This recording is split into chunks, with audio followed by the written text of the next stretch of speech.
Bon matin Internet, j'espère que vous allez tous bien. Aujourd'hui, petite virée au Mont-Saint-Michel. Ça me fait très plaisir parce que j'ai toujours eu envie de le visiter et je ne l'ai jamais visité. Alors maintenant, ils ont fait les choses très bien. Là, il y a un grand parking qui est... je ne sais pas si vous le voyez, là-bas, on est à peu près à 2 km du mont. Là. Ils ont construit un grand parking. Donc, ce qui évite d'abîmer le site avec tous les bus touristiques et toutes les voitures. Et donc, il faut prendre une navette. Le parking, c'est...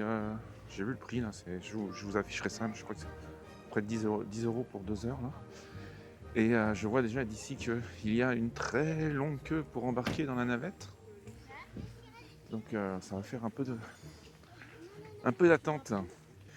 On vous offre le choix 35 minutes à pied ou 20 minutes en navette. Ça dépend si vous voulez faire la queue ou pas. Et on le voit là-bas, tout là-bas, là-bas, là-bas. Donc voici la queue pour la navette. Bon, la queue va assez vite. La navette est gratuite. C'est une bonne chose. D'habitude en France, tout est payant. Donc il y a pas mal de débit. Il y a une navette qui arrive l'une après l'autre. Et donc ça prend 20 minutes de navette pour arriver au Mont-Saint-Michel. Et voici la navette.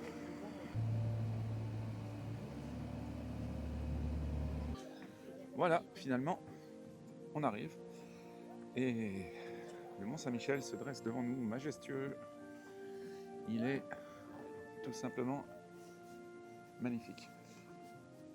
Alors il y a pas mal d'années, ils avaient construit une route et un parking qui venait jusqu'au mont, là, mais ça avait été une grosse bêtise. Parce qu'à l'époque, quand c'était la marée haute, là, on ne pouvait pas y accéder à pied. Et en fait, ça avait un peu perturbé l'environnement et toute la baie était en train de s'ensabler. Donc le mont Saint-Michel n'était plus une île. Donc du coup, ils ont tout cassé et puis ils ont fait cette passerelle qui est assez neuve, qui est en hauteur sur pilotis. Donc qui permet à l'eau de passer en dessous et ça empêche à la baie de s'ensabler. Voilà. L'abbaye a été construite en plusieurs fois. J'ai essayé de retenir les dates exactes, mais j'ai pas de mémoire. Ça a commencé vers les années 700. Il y avait un religieux qui a fait un rêve. Il a rêvé que Saint-Michel lui demandait de construire un oratoire sur cette petite colline qui était plantée là au milieu de la mer. Et donc tout a commencé avec un tout petit oratoire. On n'a plus trop de traces. Il a été agrandi au fil des années. Et petit à petit, ils ont bâti autour. Et pour finir avec cette abbaye.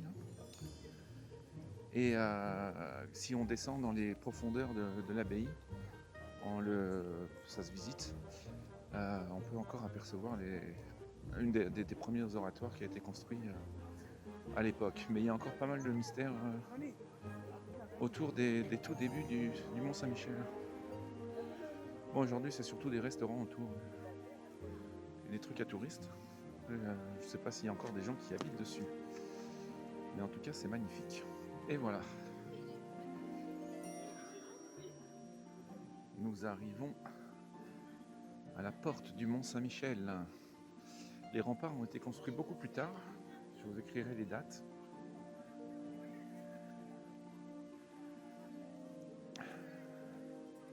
À mon âge, j'ai plus assez de mémoire pour me rappeler de tout ça.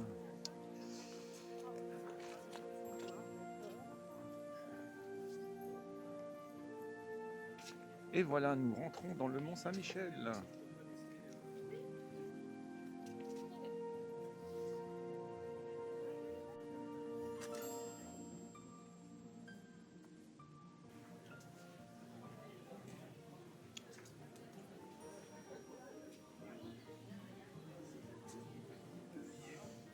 Bon, voilà le fameux restaurant de la Mère Poulard qui fait soi-disant les meilleures omelettes du monde. Et un pont-levis pour rentrer.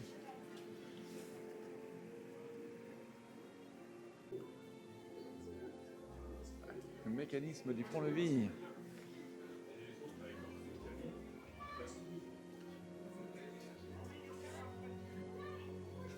C'est très médiéval.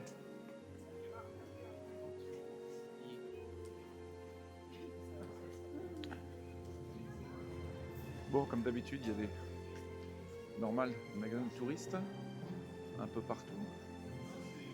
Un bureau de poste, hein, si vous voulez envoyer une carte postale, tamponné du Mont-Saint-Michel. Bon, on vient d'entrer, c'est déjà le 3e restaurant.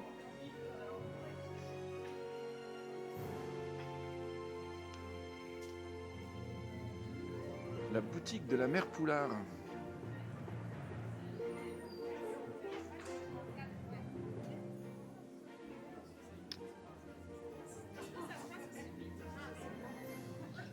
Les lutins.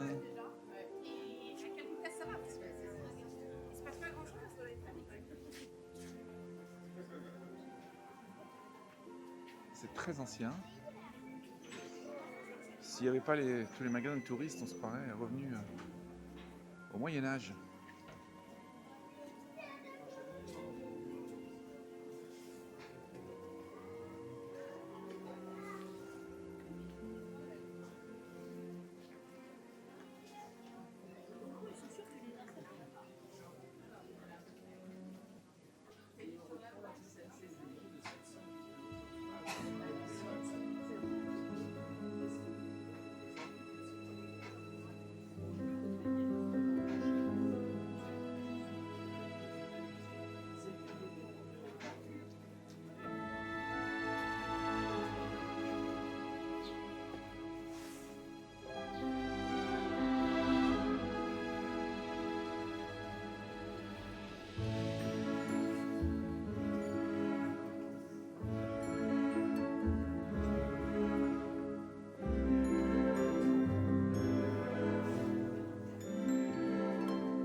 Bon, le 8 mai 1532,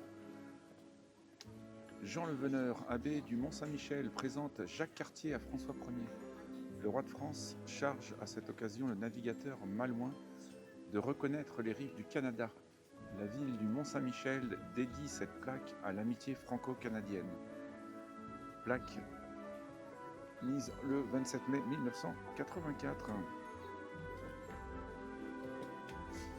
Bon, ça c'était la maison de Duguesclin.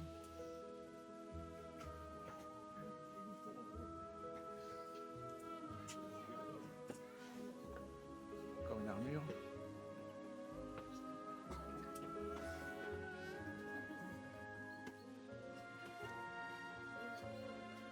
Voilà, donc l'entrée pour la visite de l'abbaye principale, c'est 13 € par personne. C'est gratuit pour les moins de 18 ans, pour les 18-25 ans ressortissants de l'Union européenne, ou y compris les titulaires d'un titre de séjour ou d'un visa de longue durée, les handicapés et les demandeurs d'emploi. Voilà, ils acceptent les espèces, les chèques, les cartes bleues, les cartes de crédit, visa, bla bla bla bla bla. Et c'est parti pour la visite de l'abbaye. Beaucoup d'escaliers.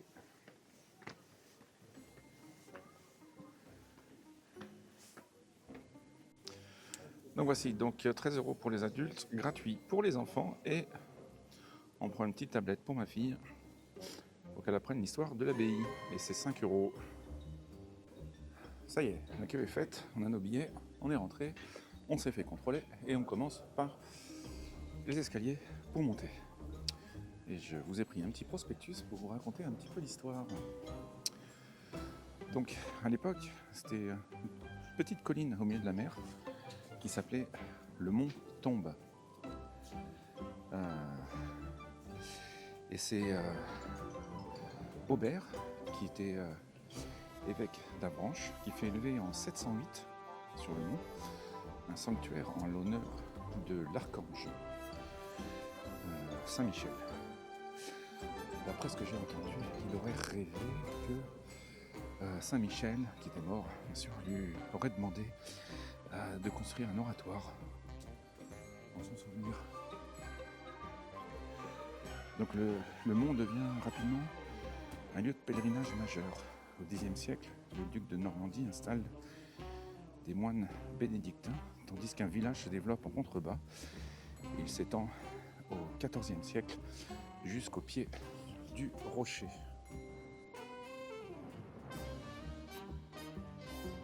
Regardez-moi cette vue.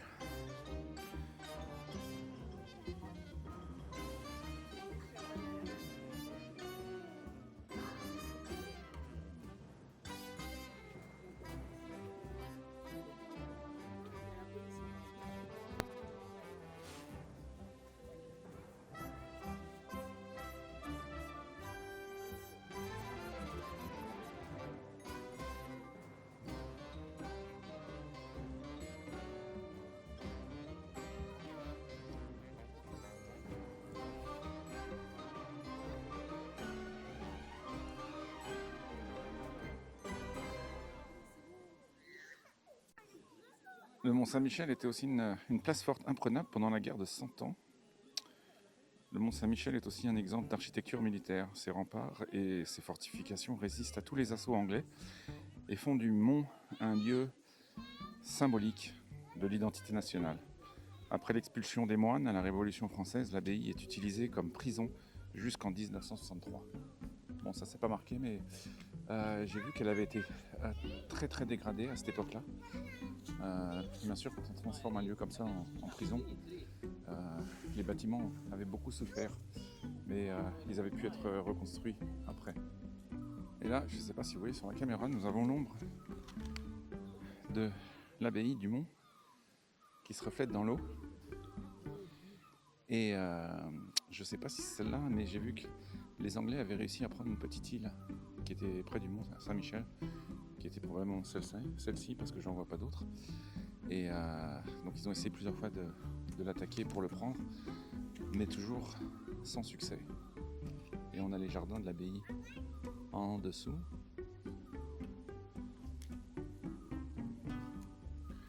Mais la vue est superbe.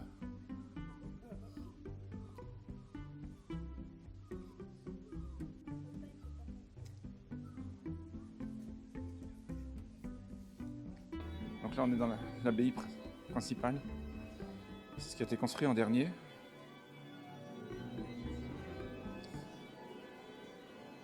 Il y a un prêtre, il semble qu'il va peut-être y avoir une messe.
Donc ça, ce sont les 4 évangélistes. C'est un bas-relief de 1547 et il provient de l'ancienne clôture du chœur de Pierre de Caen.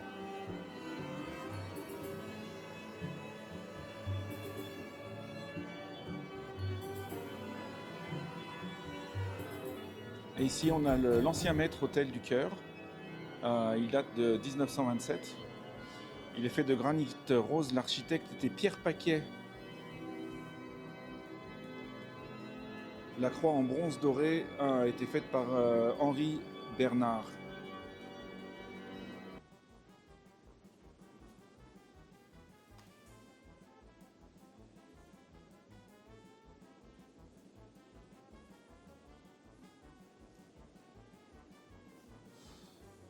Bon, par contre, c'est peut-être le fait que ça a été transformé en prison.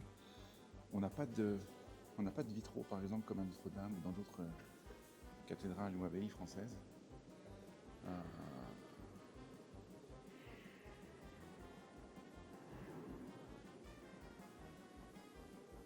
petit bateau qui pend. Ici, c'est la terre des corsaires.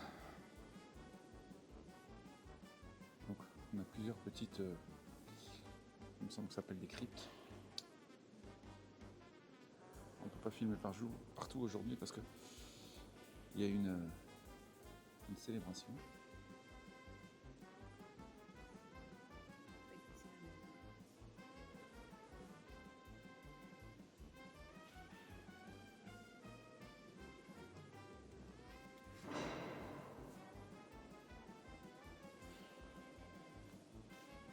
Le retable de la Passion,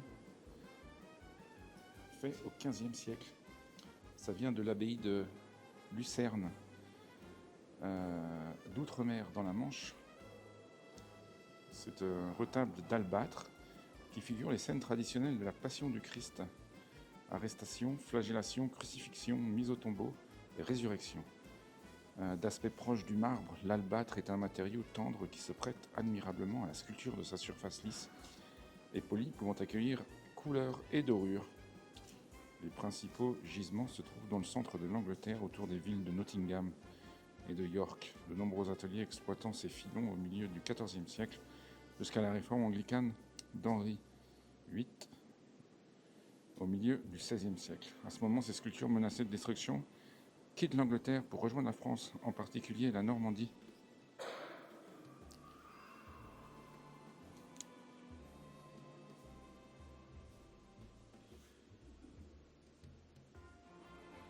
C'est vrai que ça ressemble à du marbre, hein, mais c'est comme le Canada Dry. C'est pas du marbre. Donc, deuxième moitié du XVe siècle.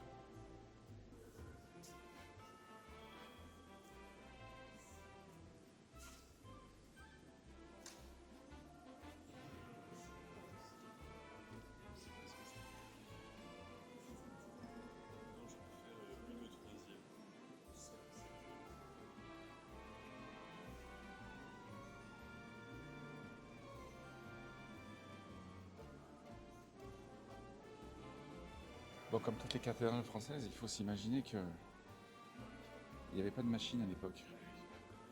Tout était construit à la main avec des cordes, des pierres taillées à la main. Pour construire des édifices comme ça mettait des centaines d'années. C'est majestueux.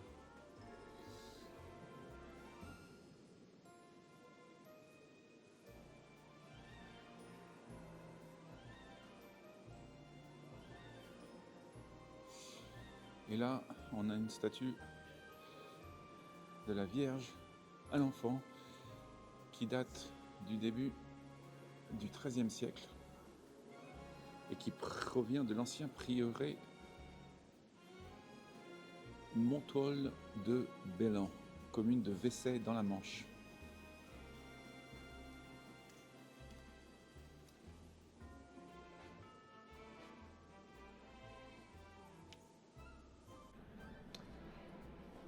L'abbaye a été classée monument historique en 1874. Elle a fait l'objet de grandes restaurations. Depuis, les travaux ne se sont pas interrompus sur l'ensemble du site. Ils permettent aux visiteurs de retrouver la splendeur de l'abbaye, que les hommes du Moyen-Âge voyaient comme une représentation de la Jérusalem céleste. Sur terre, image du paradis. Depuis 1979, le Mont Saint-Michel est inscrit sur la liste du patrimoine mondial de l'UNESCO.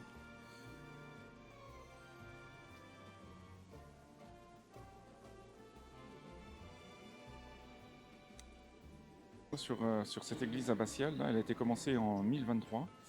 Elle fut installée au sommet du rocher et repose en partie sur 4 cryptes édifiées sur la pente. La nef romane présente une élévation à 3 niveaux, arcades, tribunes et fenêtres hautes. Elle a toujours été couverte d'une charpente. Le chœur roman, écroulé en 1421, a été reconstruit après la guerre de 100 ans en style gothique flamboyant.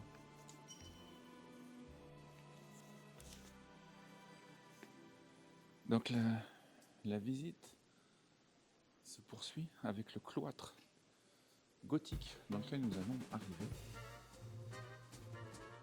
Regardez cette porte.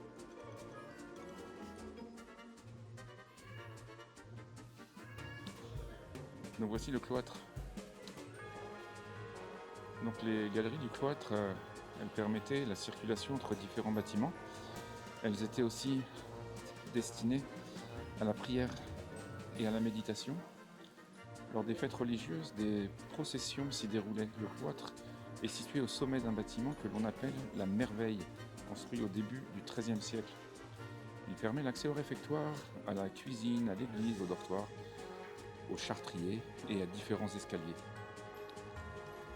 À l'ouest, la baie centrale, ouverte sur la mer, aurait dû donner accès à une salle capitulaire, mais qui n'a jamais été construite. Les galeries du cloître qui ont été charpentées pour alléger leur poids en double rang de colonnettes, légèrement décalées. Vous voyez le décalage dessine des perspectives sans cesse changeantes. C'est vrai que c'est très bien fait.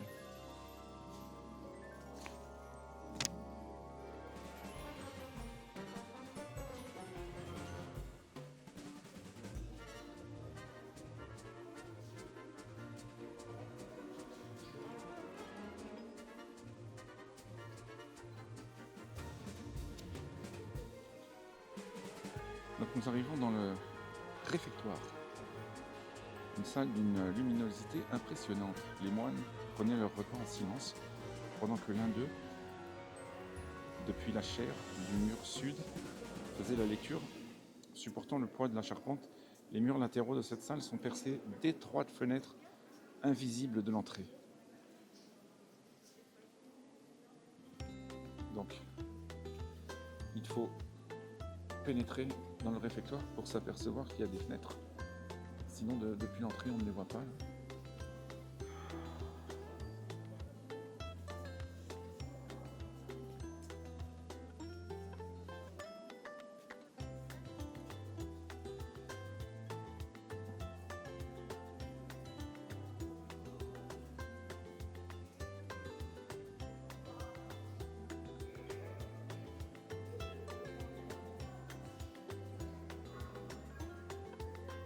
Bon, c'est Noël.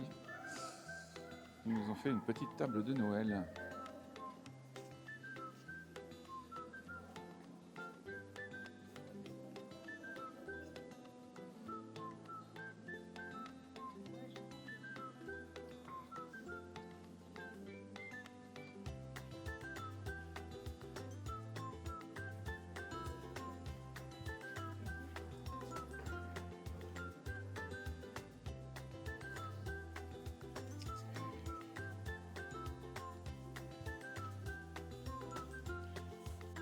Le détail de la charpente du réfectoire.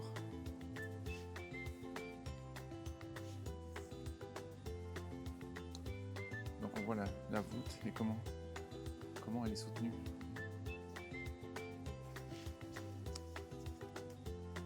Bon, je reviens un petit peu en arrière hein, dans le cloître parce que je voulais vous montrer la vue.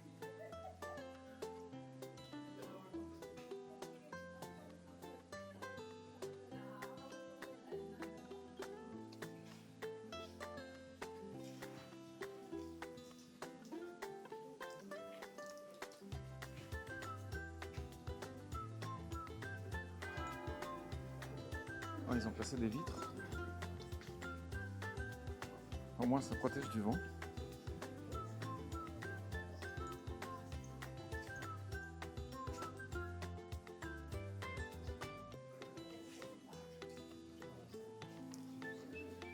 Mais à l'époque, c'était ouvert. Bon, on va continuer la visite avec la salle des hôtes, dans laquelle on accède depuis le réfectoire par un escalier qui se trouve exactement sous le réfectoire.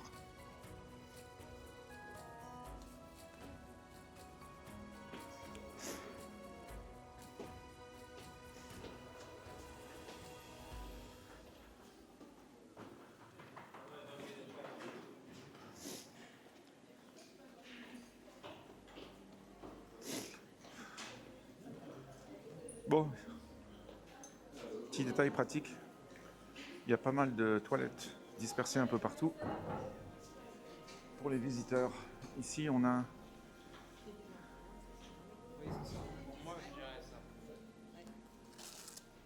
c'est l'archange Saint-Michel.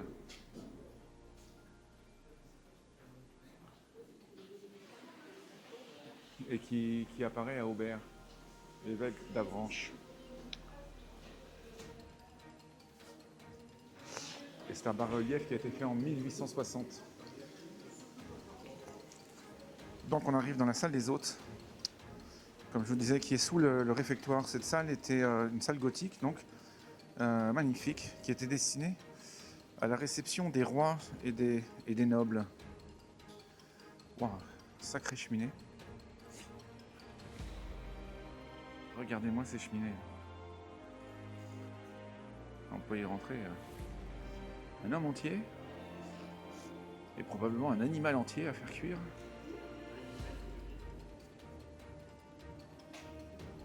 Bon, bien sûr, c'est bouché. Donc voici la salle des hôtes.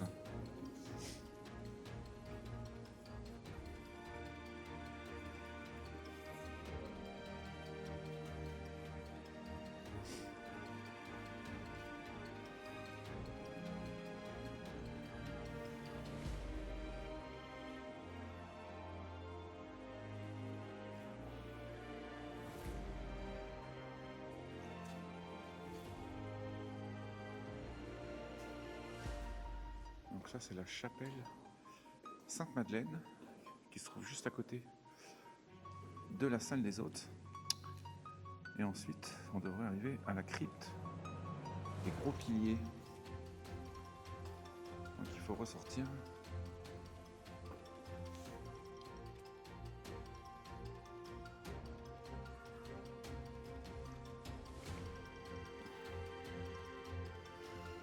Un petit jardin avec un puits.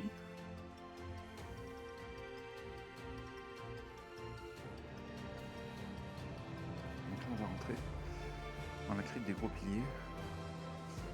C'est une crypte qui a été construite au XVe siècle pour soutenir le nouveau chœur de l'église abyssale.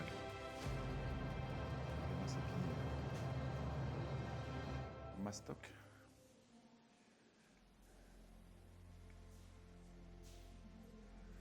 Parce que l'abbaye a été construite en plusieurs étapes, donc à chaque fois ils ont rajouté des couches.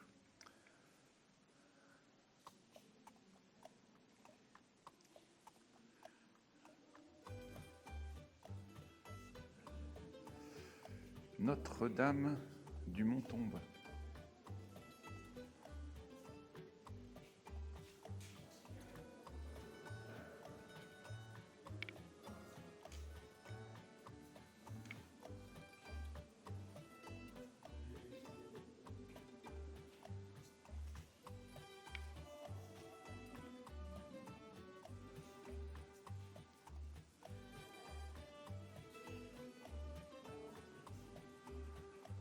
Et une des voûtes a une particularité que je vais vous montrer, c'est qu'elle a un trou. Elle a un trou dans son plafond.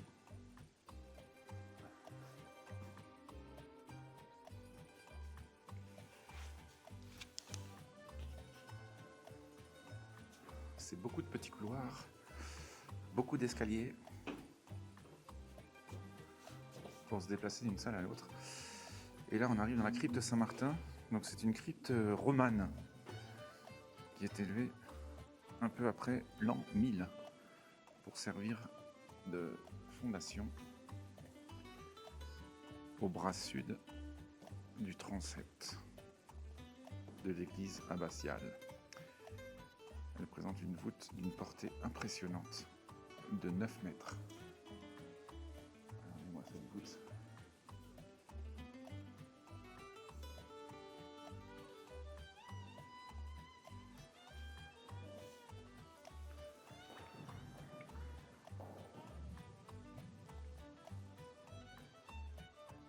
Je vous montre encore la voûte.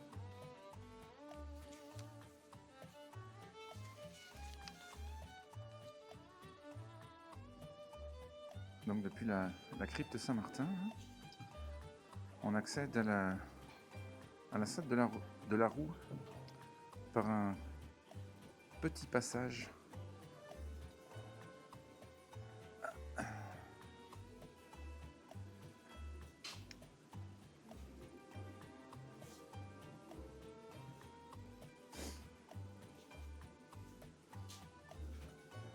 Voilà la Roue.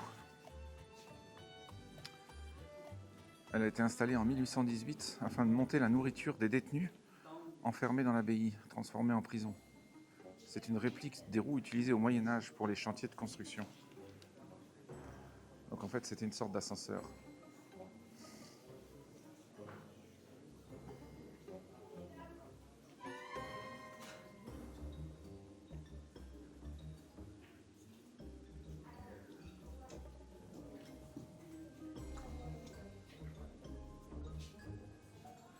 Voilà, ça devait être le chariot avec lequel ils montaient les provisions sur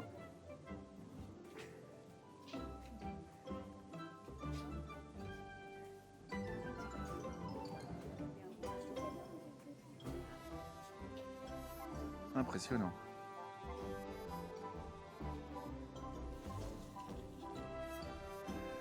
Donc après la salle de la Roue, on arrive dans la chapelle Saint-Étienne. Donc elle est située entre l'infirmerie qui s'est effondrée au début du 19e siècle et l'ossuaire des moines. Elle était destinée à la toilette mortuaire et à la veille avant l'inhumation des moines défunts. Donc c'est là qu'on préparait les corps des moines morts. Donc petit à petit, au fur et à mesure que la visite avance, on s'enfonce un petit peu. C'est très bien fait. Bon, il faut s'imaginer qu'à l'époque, tous les murs étaient peints, qu'il y avait des fresques au mur, là, un petit peu comme celle-ci. Là. On a une Pietà de la deuxième moitié du XVe siècle. Donc, je disais que à l'époque, les murs étaient peints. Donc ensuite, on va emprunter l'escalier nord-sud qui est situé au-dessous de la terrasse de l'ouest. C'est le grand axe de circulation du monastère roman.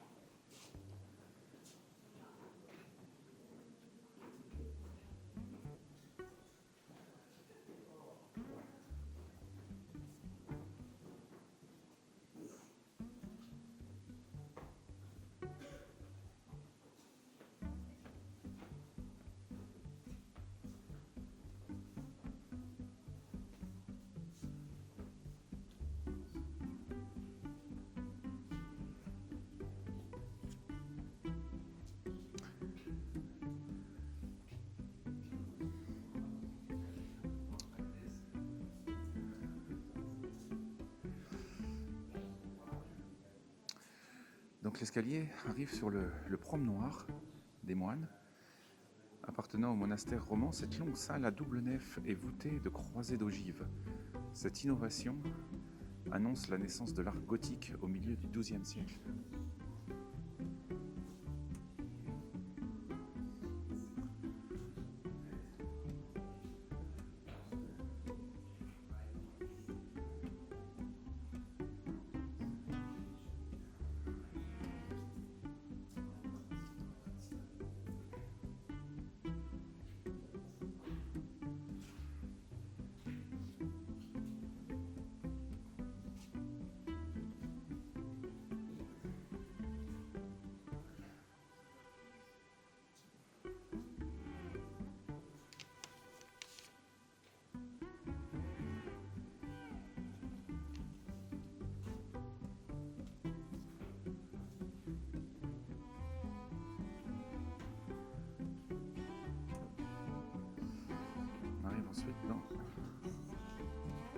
auditorium.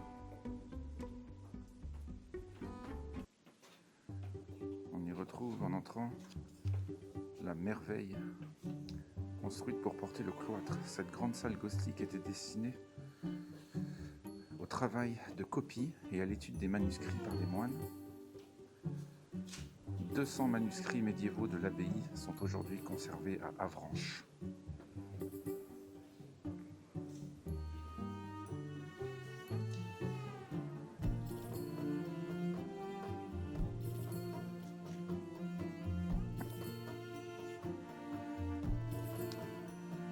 Donc c'est là que les moines écrivaient les manuscrits.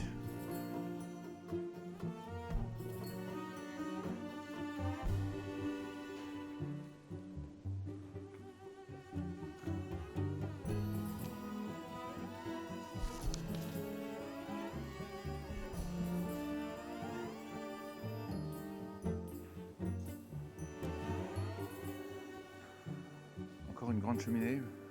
Il n'y avait pas de chauffage à l'époque.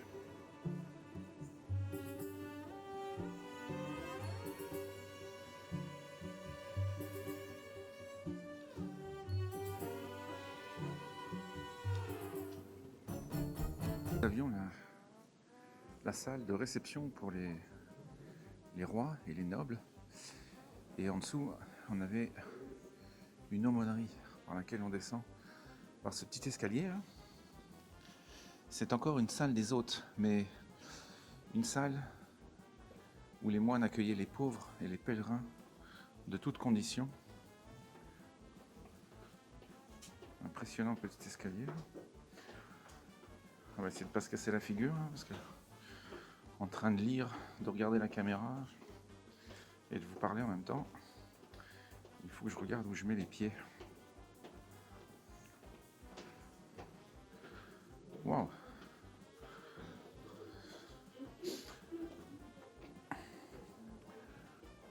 Voilà, et on arrive à la fin de la visite. Voilà pour l'abbaye du Mont-Saint-Michel. Cette salle, c'était l'aumônerie en fait à l'époque. Bon, aujourd'hui, c'est la salle où on achète les tickets. Donc, c'est là où ils accueillaient les pauvres. Et à côté, on avait le cellier qui sert aujourd'hui de boutique de souvenirs. C'est cette salle qui servait de stockage de la nourriture. Donc, c'est par une grande roue qui a aujourd'hui disparu. Donc, c'est la librairie boutique aujourd'hui. J'espère que la visite vous a plu.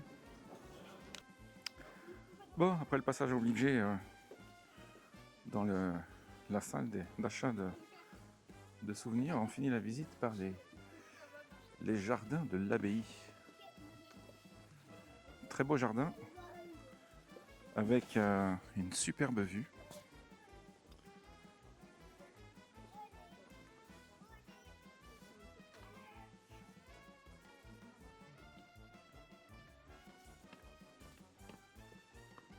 C'est vraiment beau.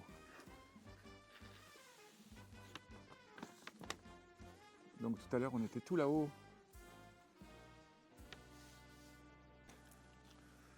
Donc voilà, on a fini. On voit les murs certainement de l'abbaye là. Et on traverse les jardins pour sortir du site. Ça sent bon, ça sent le gazon et la verdure. Et on peut voir que ce côté du mont est pas du tout construit, contrairement à l'autre côté où il y a beaucoup de maisons.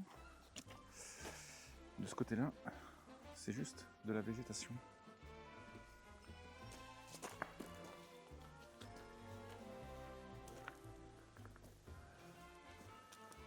Une visite qui m'a bien plu. C'était très intéressant. Ça faisait très longtemps que j'avais envie de venir voir ce monument historique français qui a failli être anglais d'ailleurs plusieurs fois.